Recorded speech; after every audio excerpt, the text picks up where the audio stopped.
যে অ্যান্টিবডির প্রকারভেদ,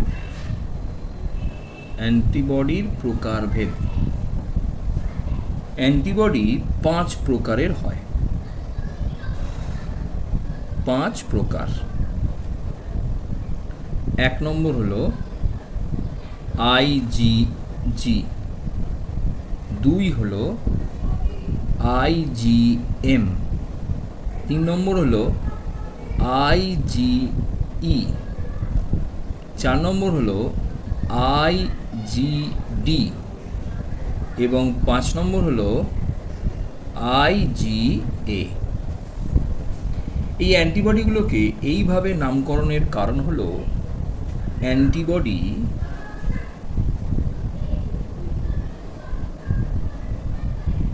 এক প্রকার ইমিউনোগ্লোবিউলিন, অ্যান্টিবডি এক প্রকার গ্লাইকোপ্রোটিন যৌগ, এক প্রকার ইমিউনোগ্লোবিউলিন।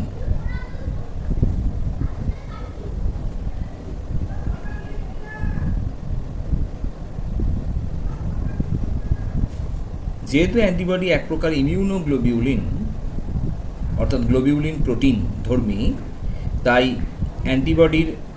অ্যান্টিবডিকে ইমিউনোর আই এবং গ্লোবিউলিনের জি দ্বারা আইজি দ্বারা প্রকাশ করা হয়। তাহলে অ্যান্টিবডি মানেই হলো আইজি।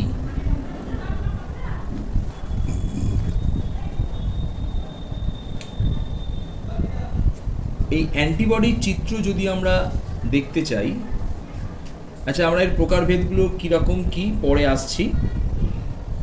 আমরা ফার্স্টে অ্যান্টিবডির গঠনে চলে যাচ্ছি। অ্যান্টিবডির গঠন যদি দেখতে চাই, অ্যান্টিবডির গঠন ইংরাজি ওয়াই আকৃতির, ওয়াই লেটারের মতো অ্যান্টিবডিকে দেখতে।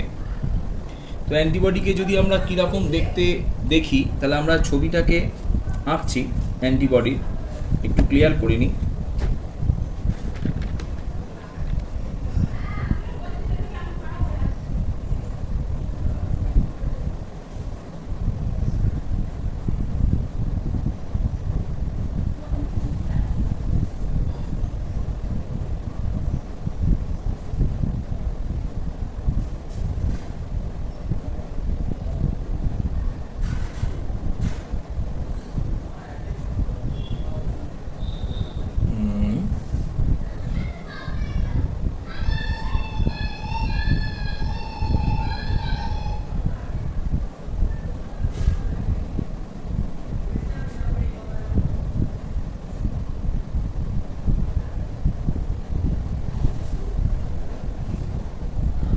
অ্যান্টিবডির ছবি যদি আমরা খুব ভালো করে লক্ষ্য করি, দেখব অ্যান্টিবডিতে 2 প্রকারের চেন আছে।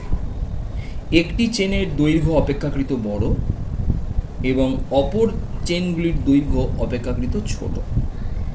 তাহলে আমরা 1 নম্বরে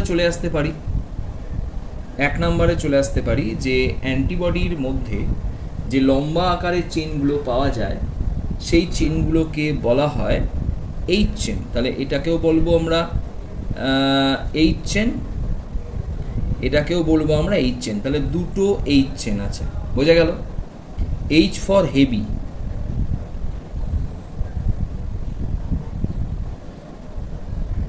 হেভি চেন ফর এইচ, এবং অপর দুটি চেনকে বলা হয় L chain, L for light, light chain. তো দেখা যায় এই হেভি চেনগুলির অ্যামাইনো অ্যাসিডের সংখ্যা, হেভি চেনগুলি, এগুলো তো কিসের চেন ফার্স্টেই বলে দিই। এই চেনগুলো কি চেন, এই প্রথমেই বলি যে এই চেনগুলো অ্যামাইনো অ্যাসিডের চেন। তাহলে এই চেনগুলো কি প্রকৃতির চেন না অ্যামাইনো অ্যাসিডের চেন। এই হেভি চেনগুলিতে 400-র বেশি অ্যামাইনো অ্যাসিড দেখা যায় এবং লাইট চেনগুলিতে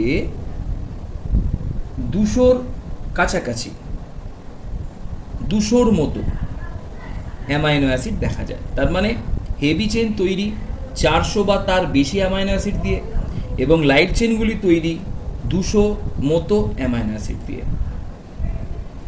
এই হেভি চেনগুলি পরস্পরের সাথে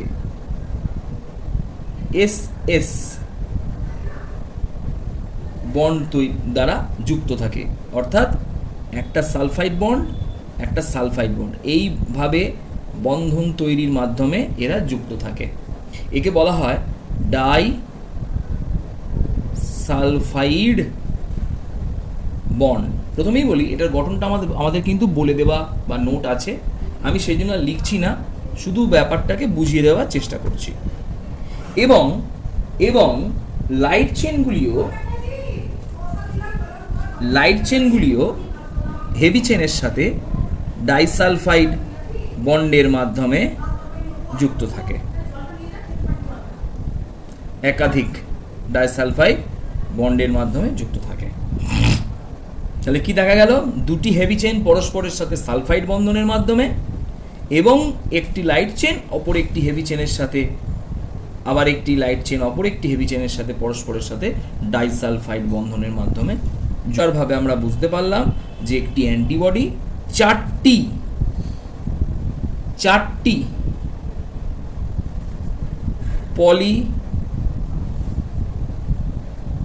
পলিপেপটাইড চেন দ্বারা গঠিত। তাহলে একটি অ্যান্টিবডি চারটি পলিপেপটাইড চেন দ্বারা গঠিত। পলিপেপটাইড চেন সম্বন্ধে কিন্তু আমাদের আইডিয়া ক্লিয়ার। কতকগুলি অ্যামাইনো অ্যাসিড পরস্পরের মধ্যে, এগুলো অ্যামাইনো অ্যাসিড পরস্পরের মধ্যে যে বন্ধন দ্বারা যুক্ত থাকে তাকে বলা হয় পেপটাইড বন্ধন। এই পেপটাইড বন্ধনের মাধ্যমে কতকগুলি অ্যামাইনো অ্যাসিড পরপর যুক্ত হয়ে যে দীর্ঘ চেন বা শৃঙ্খল তৈরি করে, সেই চেন বা শৃঙ্খলকেই বলা হয় পলিপেপটাইড। ঠিক পুঁথির মালার মতো। পুঁথিকে যদি আমরা ধরি, এটা আমরা আগে বুঝেছিলাম, সেকেন্ড চ্যাপ্টারে ছিল, পুঁথিকে যদি ধরি আমরা অ্যামাইনো অ্যাসিড, তাহলে পুঁথির মালাকে বলবো পলিপেপটাইড চেন। তাহলে এই রকম পলিপেপটাইড চেন অ্যান্টিবডিতে চারটি, তার মধ্যে দুটি বড় চেন যাকে বলে হেভি চেন, দুটি ছোট চেন যাকে বলা হয় লাইট চেন। এবার চলে আসছি, একটুখানি বলে দিই, আমরা অ্যামাইনো অ্যাসিডের ক্ষেত্রে, যদি অ্যামাইনো অ্যাসিড কেউ পড়ে থাকিস, অ্যামাইনো অ্যাসিডের গঠনটা এই রকম ধরনের। অ্যামাইনো অ্যাসিডের গঠন আমি যখন শিখিয়েছিলাম তখন এটা বলেছিলাম, এটা একটা অ্যামাইনো অ্যাসিডের গঠন, এটা হচ্ছে ভেরিয়েবল, মানে পরিবর্তনশীল। তো অ্যামাইনো অ্যাসিডের গঠনকে খুব ভালো করে দেখলে দেখা যাবে অ্যামাইনো অ্যাসিডের এক প্রান্তে NH2 গ্রুপ, এটাকে বলা হয় অ্যামিনো গ্রুপ, আর আরেক প্রান্তে থাকে COOH গ্রুপ, একে বলা হয় কার্বক্সিলিক গ্রুপ। তাহলে একটা অ্যামাইনো গ্রুপ আর একটা কার্বক্সিলিক গ্রুপ। তাহলে এক প্রান্তে থাকে NH2 গ্রুপ আর আরেক প্রান্তে থাকে কার্বক্সিলিক গ্রুপ। এটা হলো অ্যামাইনো অ্যাসিডের বৈশিষ্ট্য। আরেকটু বলে দিই, এবং এই IgG, ইমিউনোগ্লোবিউলিন জি, ব্যাকটেরিয়া ও ভাইরাস ধ্বংস করে থাকে। ব্যাকটেরিয়া এবং ভাইরাসও ধ্বংস করতে পারে। এটা আমরা 1 নম্বরে এলাম, IgG। এরপর চলে আসছি, তো IgG এর গঠন আমরা পেয়ে গেছি Y আকৃতির। এরপর আমরা চলে আসছি 2 নম্বরে, IgA বা IgM এ চলে এলাম। IgM যেমন ওখানে লেখা আছে সেই অনুপাতে বলছি, IgM পয়েন্ট করে করে বলি, সব থেকে বড় আকারযুক্ত অ্যান্টিবডি। IgM সব থেকে বড় আকারযুক্ত অ্যান্টিবডি। এই IgM এর গঠন পেন্টামার। এই IgM এর গঠন হচ্ছে পেন্টামার মানে এই IgM কে দেখতে এই 5টা Y আকৃতি একসঙ্গে যদি যুক্ত হয়, আমি ছবিটা আঁকছি, তোরা নিশ্চয়ই বুঝতে পারছিস।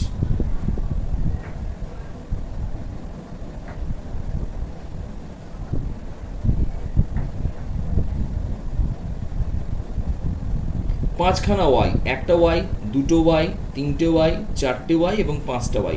এই পাঁচটা ওয়াই মিলে একটি ফুলের আকৃতির মতো এই আইজিএম এর গঠন। যেহেতু এখানে পাঁচটা ওয়াই থাকে, ওয়াইয়ের গঠনযুক্ত পলিপেপটাইড চেন থাকে, সেহেতু একে আমরা বললাম পেন্টামার। এর গঠন পেন্টামার এবং আকার সব থেকে বড় এবং এর আণবিক ওজন বলছি সব থেকে বেশি। এর আণবিক ওজন একক, দশক, শতক, হাজার, অযুত, লক্ষ, 9 লক্ষ। এর আণবিক ওজন 9,70,000 ডালটন বা ইউনিট বা অ্যাভোগ্রাম। তো এরই আণবিক ওজন সব থেকে বেশি। বাকিদের আণবিক ওজন কিন্তু সবই 2 লক্ষের মধ্যে। এবার আমি এর কিছু পরিচয়গুলো একটু বলি। এটি রক্ত ছাড়া লসিকা এবং এটা কোথায় কোথায় দেখা যায়? রক্ত ছাড়া এটা লসিকা এবং বি লিম্ফোসাইটের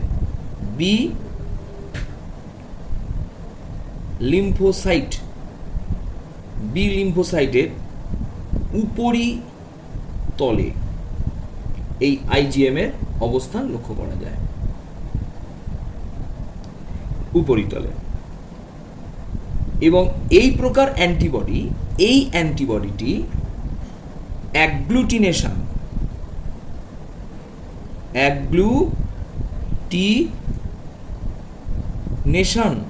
এই অ্যান্টিবডিটি অ্যাগ্লুটিনেশন এবং ব্যাকটেরিওলাইসিসের মাধ্যমে দেহের প্রতিরক্ষা গড়ে তোলে।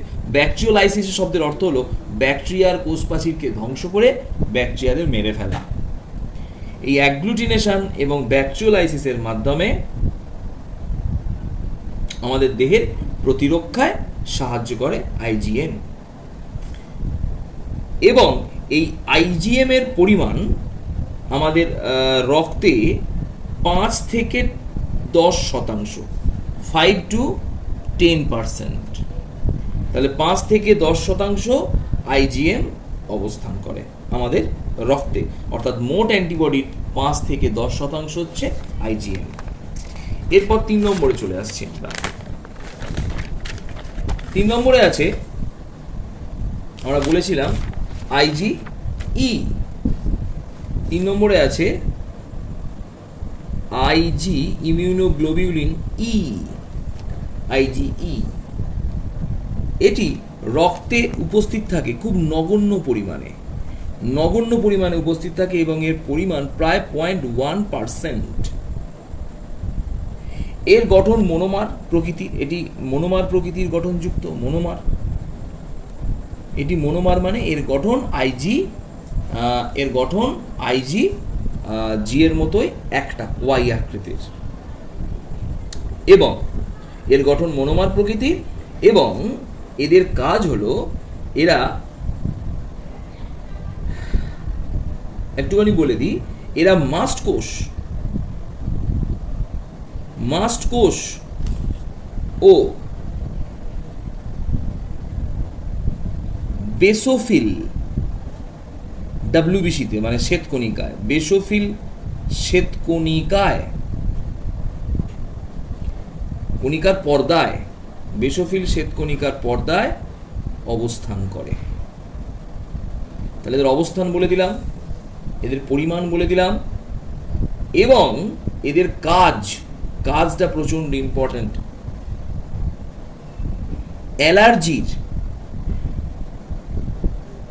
অ্যালার্জির ক্ষতিকারক প্রভাব থেকে দেহকে মুক্ত করে। এটা হলো আইজি এর লক্ষণ। এবং ঠিক আছে, এবং ত্বকের রক্ষা এদের বিশেষ ভূমিকা। ত্বককে রক্ষা করা এদের বিশেষ ধরনের কাজ আর কি। আর এরা কিন্তু আইজিজি ছাড়া কেউই কিন্তু প্লাসেন্টাকে ভেদ করতে পারবে না। 4 নম্বরে চলে আসছি, আইজিডি। আমি একটু ছোট্ট করে বলে দিই, আইজিডি এর রক্তে শতকরা পরিমাণও কিন্তু খুব নগণ্য, মাত্র 0.2%। এবং আইজিডিও কিন্তু ঠিক আইজিই এর মতো মনোমার মানে কেবলমাত্র ওয়াই আকৃতি গঠনযুক্ত, ওয়াইয়ের মতো দেখতে মনোমার। এবং ইহা ছোট্ট করে কাজটা শুধু বলে দিই, বি লিম্ফোসাইটের অ্যান্টিজেন গ্রাহক রূপে কাজ করে।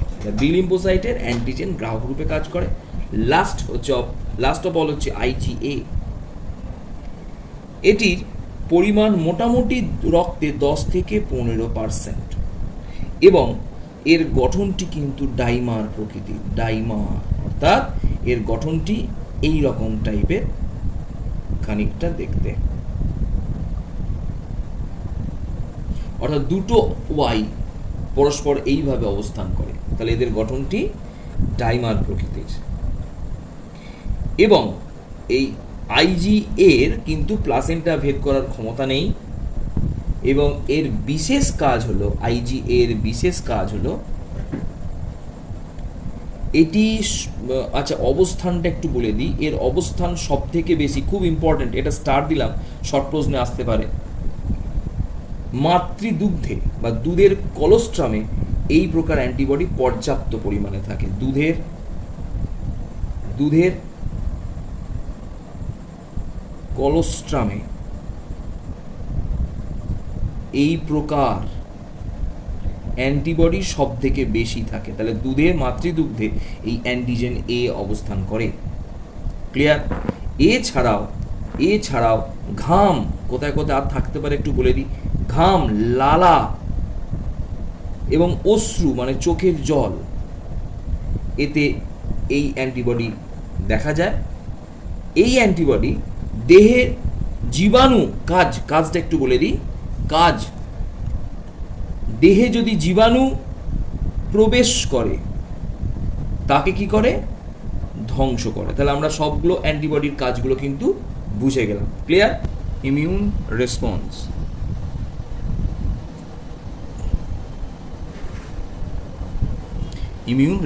আমরা ইমিউন রেসপন্স সম্বন্ধে আজকে আলোচনা করব। যেটা আমি প্রথমেই বলছি যে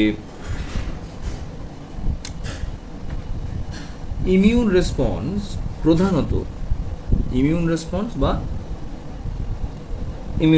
বা অনাক্রম্যতার সাড়া দেওয়া, এটা প্রধানত দুটি তন্ত্রের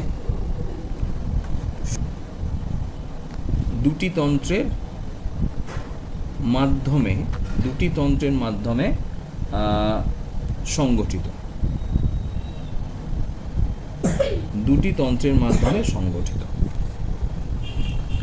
এক নম্বর হচ্ছে কোষ নির্ভর অনাক্রম্যতা। আচ্ছা, প্রথমে লিখছি রস নির্ভর অনাক্রম্যতা, আর 2 হচ্ছে কোষ নির্ভর অনাক্রম্যতা। তাহলে 1 নম্বর হলো রস নির্ভর অনাক্রম্যতা, আর 2 নম্বর হলো কোষ নির্ভর অনাক্রম্যতা।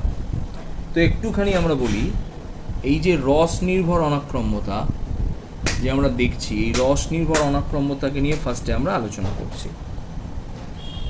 এই রস নির্ভর অনাক্রম্যতা সাধারণত দেহ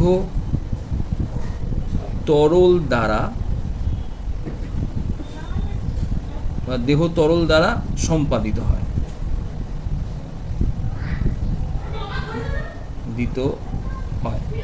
এটা তো সরছে না পেনটা ভালো। দেহ তরল দ্বারা সম্পাদিত হয়, বিশেষ করে রক্তে, হচ্ছে না তো, তাহলে দেহ তরল দ্বারা সম্পাদিত হয়। তো দেহ তরলের মধ্যে প্রধানত রক্তে, দেহ তরলের মধ্যে প্রধানত রক্তে যে বি লিম্ফোসাইট থাকে,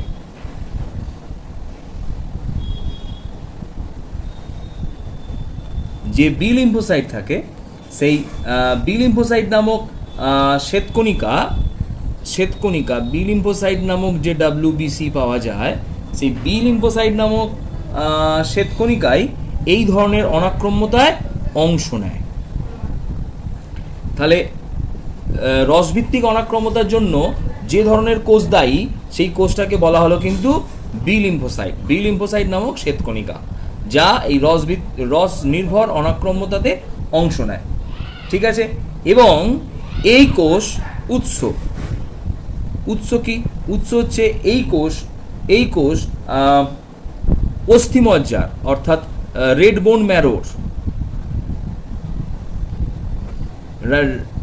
বোন ম্যারো বা লোহিত অস্থি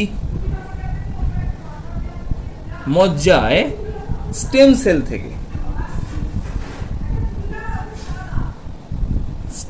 থেকে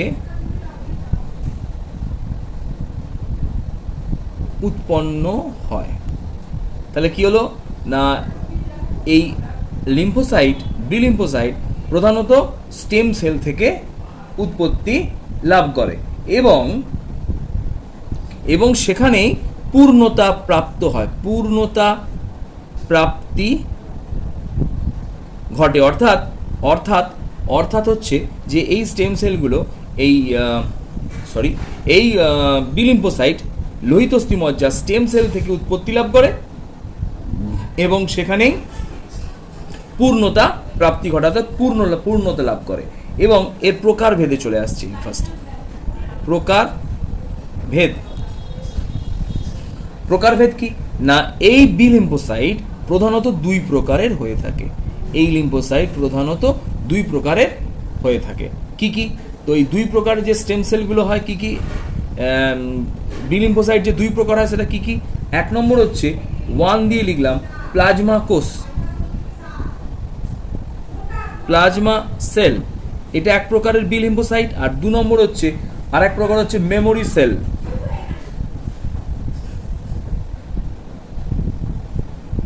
এই দুই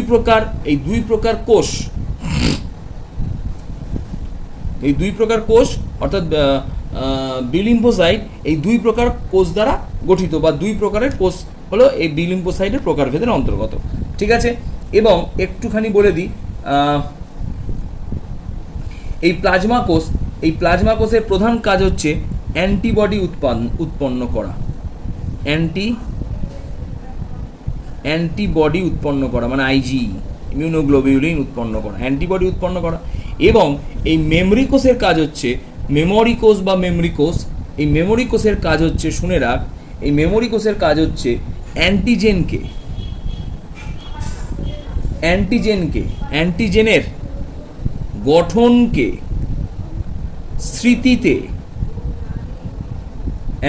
গঠনকে স্মৃতিতে ধরে রাখা এবং ভবিষ্যতে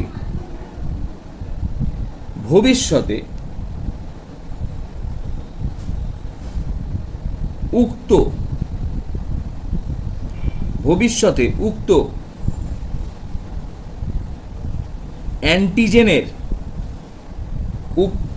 অ্যান্টিজেনের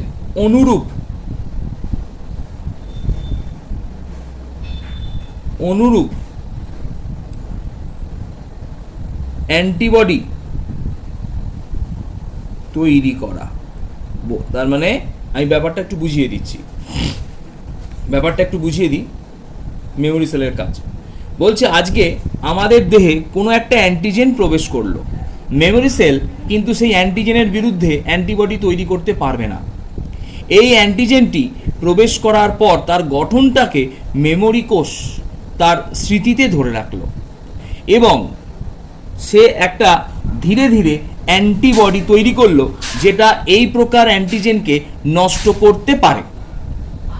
এবার এই প্রকার অ্যান্টিজেন দ্বিতীয় কোনোবার আমাদের দেহের মধ্যে যদি প্রবেশ করে, তখন সেই অ্যান্টিজেনের বিরুদ্ধে অ্যান্টিবডি তৈরি করে রাখাই মেমোরি কোষের কাজ। যেই অ্যান্টিজেনটি দ্বিতীয়বার আমাদের কোষের মধ্যে প্রবেশ করবে, তখন মেমোরি কোষ সেই তার অ্যান্টিবডি দিয়ে সেই অ্যান্টিজেনকে নষ্ট করবে। তার মানে একটা চোরকে আমরা চিনি না, কিন্তু আজকে টিভিতে দেখে আমরা সেই চোরটাকে চিনে নিলাম। মেমোরি কোষ এইভাবে কাজটা করে। এবং যেই চোরটাকে চিনে নেওয়া হলো, চোরটা বন্দুক নিয়ে ঢোকে না ছোরা নিয়ে ঢোকে না কাপ্তান নিয়ে ঢোকে, আমরা সেটা দেখে নিলাম। কিভাবে ফাইট করে টিভিতে দেখে নিলাম। মেমোরি কোষ সেম কাজ করে। মেমোরি কোষ কি করলো, সেই অ্যান্টিজেনের গঠনকে মেমোরি কোষ আজকে দেখে নিল। সে কিন্তু সেই সময় চোরকে আটকাতে পারলো না, অ্যান্টিজেনকে আটকাতে পারলো না। পরবর্তীকালে এই অ্যান্টিজেন যখন আমার দেহের মধ্যে প্রবেশ করবে, সে নিজে থেকে আগে থেকে মেমোরি কোষ তার বিরুদ্ধে অ্যান্টিবডি তৈরি করে প্রস্তুত হয়ে থাকে যে যেই চোরটি ঢুকবে সঙ্গে সঙ্গে গুলি করতে শুরু করে দেবো, তাহলে আর তার পকেট থেকে ওই রিভলভার বার করার সময় থাকবে না। বোঝা গেল ব্যাপারটা? ঠিক এইভাবে মেমোরি কোষ আমাদের দেহে ভবিষ্যতের জন্য অ্যান্টিজেন প্রবেশ করলে সেই অ্যান্টিজেনকে অ্যান্টিবডি তৈরি করে, অনুরূপ অ্যান্টিবডি তৈরি করে তাকে কি করে, বিনষ্ট করে। এই হলো মেমোরি কোষ এইভাবে কাজ করে। তাহলে এবার আমরা দেখব, এটা হলো রসভিত্তিক অনাক্রম্যতা। তো রসভিত্তিক অনাক্রম্যতায় বা হিউমোরাল ইমিউনিটি,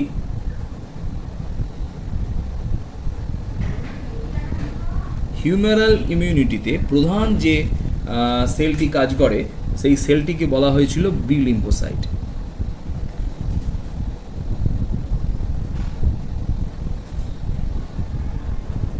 বি লিম্ফোসাইট। তো এই বি লিম্ফোসাইট এর নাম কেন বি লিম্ফোসাইট করা হয়েছে সেটা আমি একটুখানি আলোচনা করে দিচ্ছি। প্রথমে পাখিদের দেহে এক প্রকারের অঙ্গ আছে যাকে বলা হয় বার্সা অফ ফ্যাব্রিকাস। এই অঙ্গে প্রথম বি লিম্ফোসাইট কে এই অঙ্গে প্রথম পাওয়া গেছিল বলে এই বি লিম্ফোসাইটের নাম বি লিম্ফোসাইট বি করা আছে, বার্সা অফ ফ্যাব্রিকাস। এই কোষটার নাম হলো, পাখিদের দেহে যেটা থাকে তার নাম হলো bursa of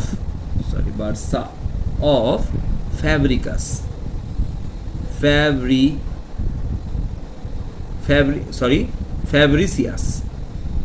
ফ্যাব্রিসিয়াস, bursa of Fabricius. অর্থাৎ এই বার্সা অফ ফ্যাব্রিসিয়াস কোষ থেকেই পাখিদের দেহে প্রথম এই বি লিম্ফোসাইটের সন্ধান পাওয়া যায়। তাই এই লিম্ফোসাইটটিকে, শ্বেতকণিকাটিকে বি লিম্ফোসাইট বলা হয়েছে। ঠিক আছে, কিন্তু আমরা সাধারণত এই বি লিম্ফোসাইটকে অনেক সময় ব্লাড লিম্ফোসাইট হিসেবেও বলে থাকি। ব্লাডে পাওয়া যায় বলে blood lymphocyte for B lymphocyte. এরপর আমরা চলে আসছি কোষ ভিত্তিক অনাক্রম্যতা। এরপর আমরা চলে আসছি 2 নম্বরে কোষ ভিত্তিক অনাক্রম্যতা, cell mediated immunity. Cell mediated immunity, কোষ ভিত্তিক অনাক্রম্যতা। তো আমরা এই কোষ ভিত্তিক অনাক্রম্যতায় প্রথমেই বলি যে এখানে কিছু অনাক্রম্যতন্ত্রের অন্তর্গত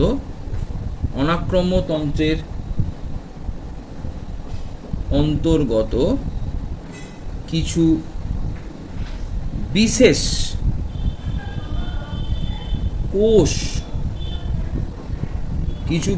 কোষ এই প্রকার অনাক্রম্যতায় অংশগ্রহণ করে। কিছু বিশেষ প্রকার কোষ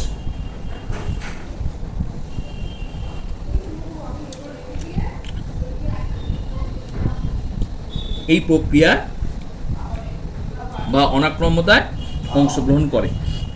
এই কোষগুলির মধ্যে প্রধান এবং অন্যতম কোষ হলো টি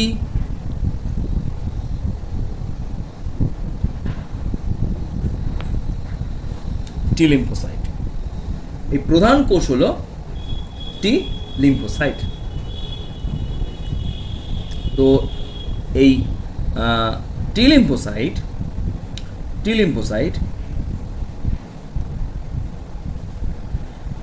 সরাসরি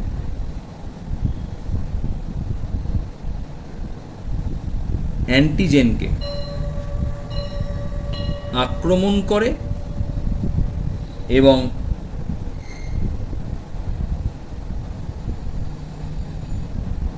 ইমিউন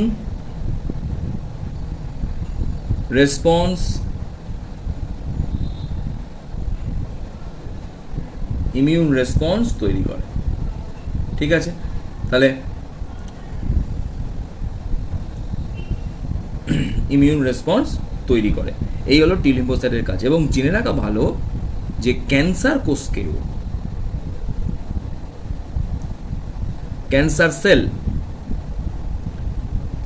কোষকেও এই টি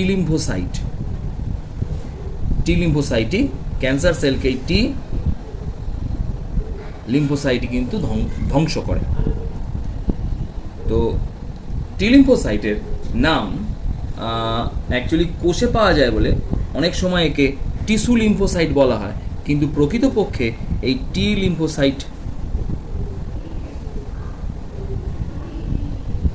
লিম্ফোসাইট কথাটি এসেছে থাইমাস লিম্ফোসাইট থেকে,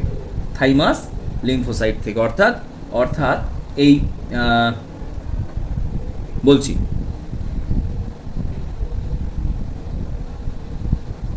থাইমাস লিম্ফোসাইট থেকে, অর্থাৎ টি লিম্ফোসাইট প্রধানত অস্থি মজ্জাতে তৈরি হলেও থাইমাস গ্রন্থিতে পূর্ণতা পায় বা পূর্ণতা লাভ করে। তাই যেহেতু থাইমাস গ্রন্থিতে পূর্ণতা লাভ করে, তাই এই লিম্ফোসাইটটিকে আমরা থাইমাস লিম্ফোসাইট বা শর্ট ফর্মে টি লিম্ফোসাইট বলি। এবং এই প্রকার লিম্ফোসাইট কোষভিত্তিক অনাক্রম্যতার জন্য দায়ী, এবং এর প্রকারভেদ হলো ইহা চার প্রকার।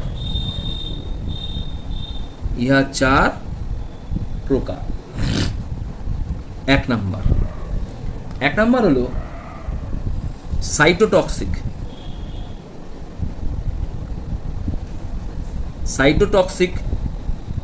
টি কোষ, T cell, cytotoxic T cell. 2 number helper T cell. 3 number suppressor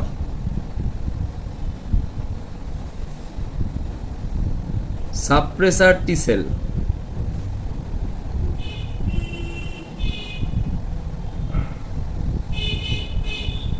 suppressor T cell. আর 4 নম্বর হচ্ছে মেমোরি টি সেল।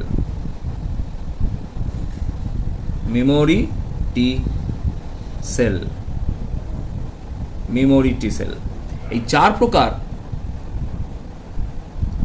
টি লিম্ফোসাইট দ্বারা আমাদের দেহে অনাক্রম্যতন্ত্র তৈরি হয়। তাহলে আমরা অনাক্রম্যতন্ত্রের জন্য 2 ধরনের শ্বেতকণিকার উপর বিশেষভাবে নির্ভরশীল, এতক্ষণ যেটা পড়লাম আর একবার বলে দিই। একটা হলো টি লিম্ফোসাইট আর একটা হলো বি লিম্ফোসাইট রক্তে থাকে, এবং টি লিম্ফোসাইট বিভিন্ন তন্ত্রের কোষে দেখতে পাওয়া যায়। ঠিক আছে, এর পরবর্তীকালে টি লিম্ফোসাইটের রসভিত্তিক অনাক্রম্যতা যে বি লিম্ফোসাইট, তার 2 প্রকার কোষ পেয়েছি। একটা হলো প্লাজমা কোষ, একটা হলো মেমোরি কোষ। আর কোষভিত্তিক অনাক্রম্যতায় টি লিম্ফোসাইট যেটা দায়ী, তার 4 প্রকার কোষ পেয়েছি: সাইটোটক্সিক টি কোষ, হেল্পার টি কোষ, সাপ্রেসর টি কোষ এবং মেমোরি কোষ। এই 6 প্রকার কোষ মিলে আমাদের দেহে অনাক্রম্যতন্ত্রটা তৈরি করেছে। এই অনাক্রম্যতা বা ইমিউন রেসপন্সকে আমরা 2 ভাগে ভাগ করতে পারি। অর্থাৎ অনাক্রম্য বা ইমিউন রেসপন্স 2 প্রকার। ইমিউন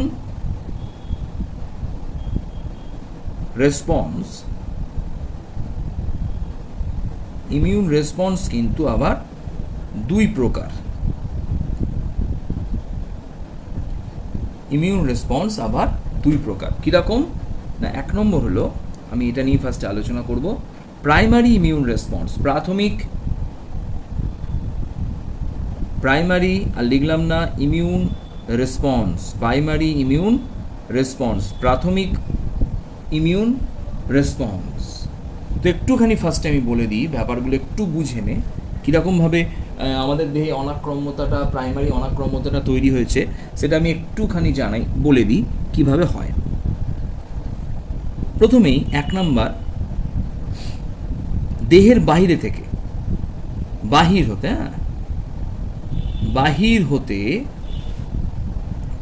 কোনো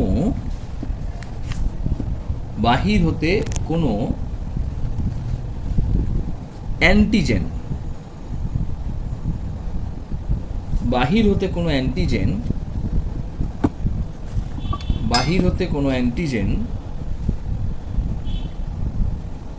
দেহের মধ্যে প্রবেশ করলে, তাহলে কি বললাম, বাহির হতে কোনো অ্যান্টিজেন দেহের মধ্যে প্রবেশ করলে ম্যাক্রোফাজ নামক এক প্রকার টিস্যু থাকে, না নাম কি বললাম, ম্যাক্রোফাজ। ফাজ শব্দের অর্থ হলো ভক্ষক, ম্যাক্রো শব্দের অর্থ হলো বৃহৎ, অর্থাৎ বৃহৎ আকারে ভক্ষণকারী একটা কোষ দেখতে পাওয়া যায়, এরকম বড় আকারে, তাকে বলা হয় ম্যাক্রোফাজ। এই ম্যাক্রোফাজ কোষগুলি কি করে, ওই যে অ্যান্টিজেনগুলো আমাদের দেহে প্রবেশ করলো, বা জীবাণু আমাদের দেহে প্রবেশ করলো, সেই ম্যাক্রোফাজ কি করলো, সেই জীবাণু বা অ্যান্টিজেনকে কি করলো, গ্রাস করে নিল। কাকে গ্রাস করলো, জীবাণু বা অ্যান্টিজেনকে কি করলো, গ্রাস করলো। ভালো করে বুঝে নেবো কিন্তু ব্যাপারটা, বুঝে নিলে কিন্তু খুব ক্লিয়ার। গ্রাস করার পর ঠিক কীরকম সিস্টেম জানিস তো, এটা সে আমাদের এখানে যেরকম হয়, প্রথমে পুলিশ চোরেদের ধরলো, ধরার পর তাকে প্রথমে জেলখানায় নিয়ে গেল, জেলখানা নিয়ে গিয়ে সেখান থেকে তাকে কোর্টে চালান করলো, কোর্টে গিয়ে যখন চালান করলো সেখানে জজ এলো, ব্যারিস্টার এলো, উকিল এলো, অন্যান্য সব আরও লোক এলো, তারা তার বিচার করলো, এইভাবে ব্যাপারগুলো ঘটে। তো কি ঘটলো একটুখানি প্রথমে বললাম, ম্যাক্রোফাজ প্রথমে সেই জীবাণুগুলোকে গ্রাস করলো, এবং 2 নম্বর পয়েন্টসে চলে এলাম। এরপর এই ম্যাক্রোফাজ তার ওই অ্যান্টিজেনকে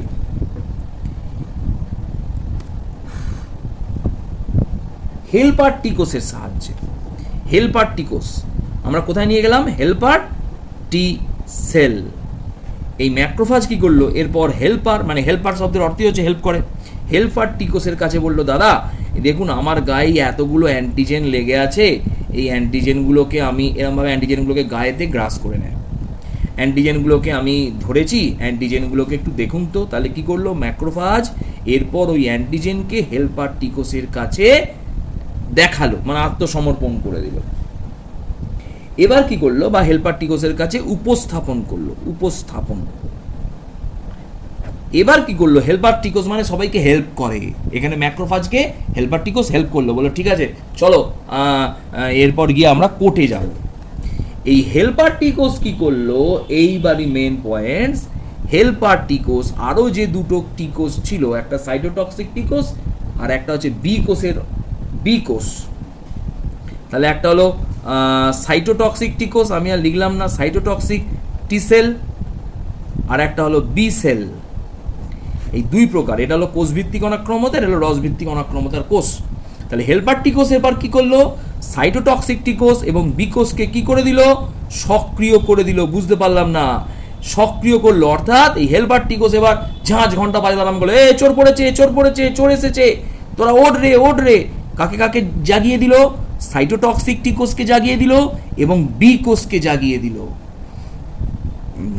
যেই বি কোষ জেগে গেল, 3 নম্বর পয়েন্টসে চলে আসছি, বি কোষ সঙ্গে সঙ্গে তার আন্ডারে থাকা 2 প্রকার কোষকে, একটা হলো প্লাজমা কোষ আর একটা হলো স্মৃতি কোষ, এই 2 প্রকার কোষকে সক্রিয় করে দিল। বোঝা গেল ব্যাপারটা, যে কি হলো ঘটনাটা না, তাহলে হেল্পার টিকোস, সাইটোটক্সিক টিকোস এবং বি কোষকে সক্রিয় করার ফলে এই প্লাজমা বি কোষ এবং সাইটোটক্সিক টিকোস যেই সক্রিয় হয়ে গেল, তখন বি কোষ আবার প্লাজমা এবং স্মৃতি কোষ তৈরি করে ফেললো। ক্লিয়ার? এবার এই প্লাজমা কোষের কাজ কি? 4 নম্বর পয়েন্টসে চলে এলাম। প্লাজমা কোষ কি করলো? আগেই বলা আছে, দেখ, প্লাজমা কোষ অ্যান্টিবডি তৈরি করে। প্লাজমা কোষ কি করলো? অ্যান্টিবডি তৈরি করলো, এবং সাইটোটক্সিক টি কোষ, যেটাও সাইটোটক্সিক টি কোষও কিন্তু রোগ জীবাণুকে গ্রাস করে। তো এই অ্যান্টিবডি, প্লাজমা কোষ দ্বারা সৃষ্ট অ্যান্টিবডি এবং সাইটোটক্সিক টি কোষ একত্রিত হয়ে আমরা চলে এলাম কোথায়? 4 নম্বর পয়েন্টসে। কিন্তু তাহলে অ্যান্টিবডি, প্লাজমা কোষ তৈরি করলো অ্যান্টিবডি, এবং সাইটোটক্সিক টি কোষ, এই দুজনে একত্রিত হয়ে রোগ যে জীবাণু প্রবেশ করেছিল তাকে নষ্ট করে দিল। এই যে ঘটনাটা ঘটলো, এই ঘটনাকে বলছি আমরা প্রাথমিক অনাক্রম্যতা। একবার চটজলদি রিভাইভ করে একবার একটু দেখে নিই। হ্যাঁ, ফার্স্টে কি হলো না, প্রাইমারি অনাক্রম্যতায় প্রথমে বাইরে থেকে যখন আমাদের দেহের মধ্যে অ্যান্টিজেন প্রবেশ করলো, তখন ম্যাক্রোফাজ সেই অ্যান্টিজেনগুলোকে বা জীবাণুগুলোকে গ্রাস করলো। গ্রাস করার পরই ওই ম্যাক্রোফাজ ওই হেল্পার টি কোষের কাছে এসে বললো, দাদা, এই এতগুলো আমি অ্যান্টিজেন ধরেছি, দেখুন তো এর মধ্যে কোনগুলো খুব খারাপ। তখন হেল্পার টি কোষ বললো, দাঁড়া, আমি সাইটোটক্সিক টি কোষ আর বি কোষকে সক্রিয় করে দিই। তাহলে হেল্পার টি কোষ, সাইটোটক্সিক টি কোষ এবং বি কোষকে সক্রিয় করে দিল। বি কোষ তার 2 প্রকারের কোষ সৃষ্টি করলো, একটা প্লাজমা কোষ, একটা স্মৃতি কোষ। এর মধ্যে বি কোষের অন্তর্গত প্লাজমা কোষ অ্যান্টিবডি উৎপাদন করলো, এবং সাইটোটক্সিক টি কোষ, এই প্লাজমা কোষ এবং সাইটোটক্সিক টি কোষ অন্তিমে এই ম্যাক্রোফাজ দ্বারা যে অ্যান্টিজেনগুলো গ্রাসিত হয়েছিল, সেই গৃহীত অ্যান্টিজেনগুলোকে বা জীবাণুগুলোকে কি করলো? বিনষ্ট করে দিল। এর মাধ্যমে আমাদের যে অনাক্রম্যতা তৈরি হলো, অনাক্রম্যতা সৃষ্টি হলো, সেই অনাক্রম্যতাকেই বলছি আমরা প্রাথমিক, এটাকে বলা হলো প্রাথমিক অনাক্রম্যতা। ছাড়াও আর এক প্রকারের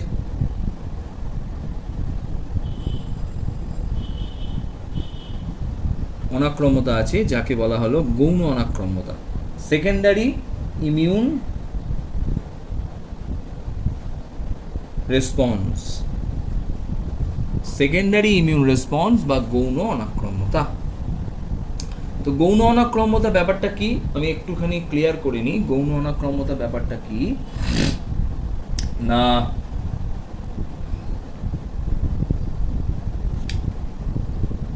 বি লিম্ফোসাইট, একটু আগেই বললাম 2 প্রকার কোষ দ্বারা গঠিত, একটা প্লাজমা কোষ আর একটা স্মৃতি কোষ। এই প্লাজমা কোষ এবং সাইটোটক্সিক টি কোষ মিলে প্রাথমিক ইমিউন রেসপন্স তৈরি করেছিল, অর্থাৎ প্রাথমিক অনাক্রম্যতা তৈরি করেছিল। স্মৃতি কোষ কি করলো? সেই মুহূর্তে স্মৃতিকোষ দ্বারা, একটু বলে দিই আমি, স্মৃতিকোষ দ্বারা আমাদের দেহে যে অনাক্রম্যতা তৈরি হয়, সেই অনাক্রম্যতাকেই আমরা বলবো সেকেন্ডারি ইমিউন রেসপন্স। খুব ইম্পর্টেন্ট পয়েন্ট, কিন্তু এটা পয়েন্টটা ইম্পর্টেন্ট, হ্যাঁ, যে স্মৃতিকোষ দ্বারা আমাদের দেহে যে ধরনের অনাক্রম্যতা তৈরি হয় তাকে বলা হয় গৌণ অনাক্রম্যতা। এবার প্রশ্ন হচ্ছে, তাহলে গৌণ অনাক্রম্যতা কিভাবে তৈরি হয়? না, আমাদের দেহে কোনো রকম, একটু আগে এটা আলোচনা করা হয়ে গেছিল, অ্যান্টিজেন যদি প্রবেশ করে, আমাদের দেহে কোনো রকম অ্যান্টিজেন যদি প্রবেশ করে, বি লিম্ফোসাইটের অন্তর্গত স্মৃতিকোষ সরাসরি সেই অ্যান্টিজেনের বিরুদ্ধে অ্যান্টিবডি তৈরি করতে পারে না।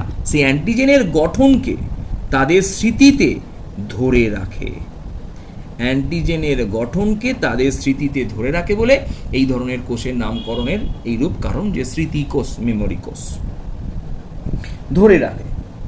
এবং ভবিষ্যতে বা পরে, ভবিষ্যতে যদি উক্ত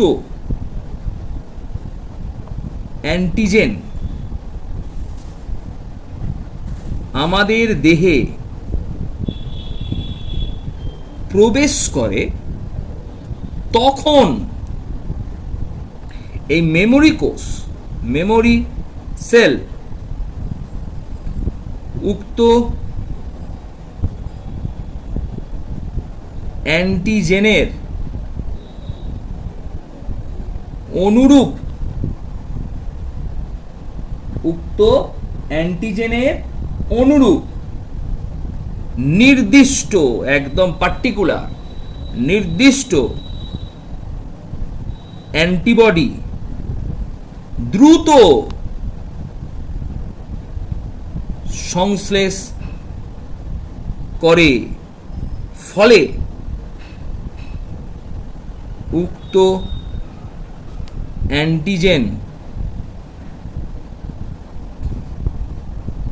তৎক্ষণাৎ বিনষ্ট হয়। তাহলে উক্ত অ্যান্টিজেনকে তৎক্ষণাৎ কি করে দিল? বিনষ্ট করে দিল।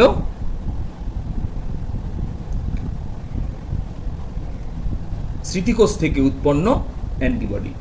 এইভাবে আমাদের দেহে চিকেন পক্স,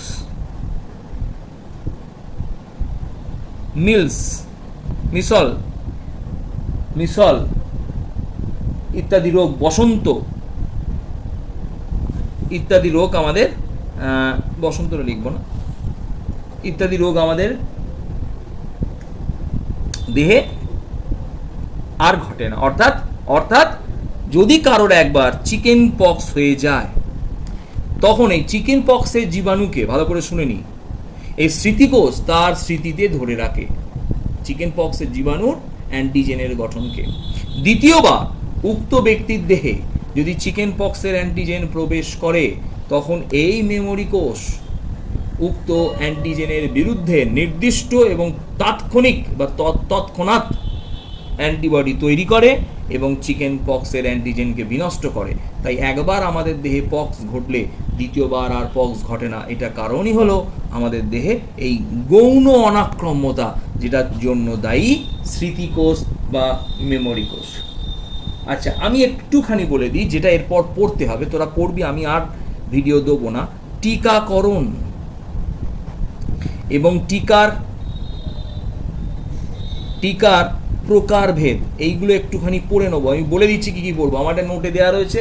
টিকাকরণ এবং টিকার প্রকার